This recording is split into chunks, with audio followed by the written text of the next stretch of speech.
Ladies and gentlemen, may I have your attention, please? Covering both sides of the big issues with the analysis you trust on News Radio 1040 WHO. We're having a very emotional debate in Iowa over limiting medical malpractice awards that juries can give someone for suffering of substantial injury. That's why this next story really caught my eye. A lot of infections that we're seeing in this country in hospitals are occurring because of the hospital.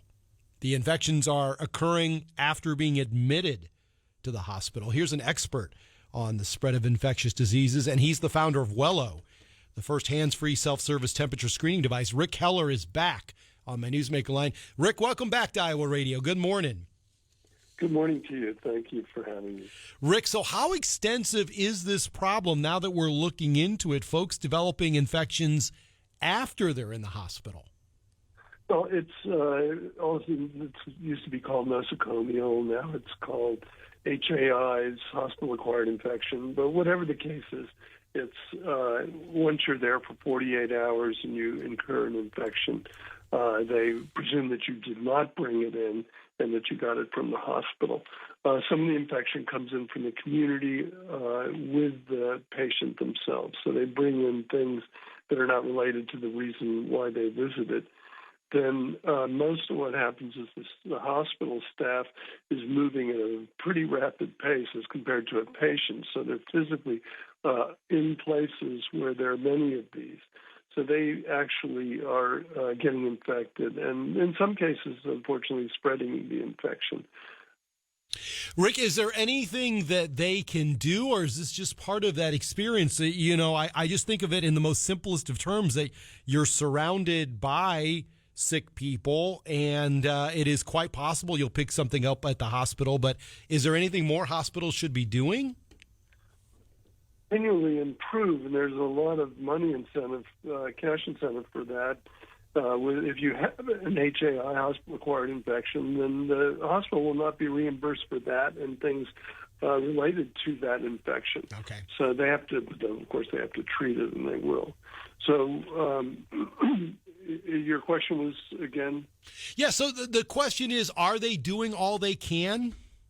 They are doing a lot. They're increasing the situation when there's a known infection, of reducing the air pressure so that if you're infected, you get the outside hallway air coming into your room, and your air returns through very strict filtration so it doesn't circulate. One hospital we were at just the other day, they're very strict on this. And anybody who reports that a fellow worker is having symptoms, they immediately call them to test for obviously flu, RSV, and COVID, and they have the stuff to do that in a hospital very, very well. So that's really some of the main things. And what we find is it's just it's a surrogate for the community and for the whole epidemic and pandemic worldwide. And all of this stuff gets concentrated into the hospitals, and it's the worst of it because that's why you go to the hospital sometimes for those infections. So you just have to have a lot of faith in the fact that, one more thing the hospitals do is that they do not like you staying there very long, and that's actually against their profit incentive. Mm-hmm. But they know that the longer that you stay, the more likely it is, and it was still fractional, but the more likely it is for you to get a hospital-acquired infection. And so we find that the staff and employees unknowingly sometimes are the ones who are actually at risk to get it and then inadvertently spreading it.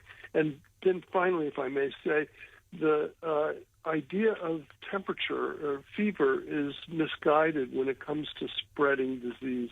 If you're 65 years and older, for example, with 95% confidence, you have a fever at 98.6 degrees Fahrenheit. Average adult temperature is 97.6. So this is kind of everything I learned in elementary school was wrong, sort of thing. Yeah, exactly. And so you may not, you need to go rest. even with these low-grade fevers. But most of all, you need to not be in public, because 1 out of 10 people are the cause of this epidemic. And that one person is somebody who goes into work toughing it out, goes into public because they just got to go to a concert or something like that. And this is where this is what's driving these epidemics and even the hospital-acquired infection. Rik Heller is an expert on the spread of infectious diseases. Rik, thanks very much for talking to me today.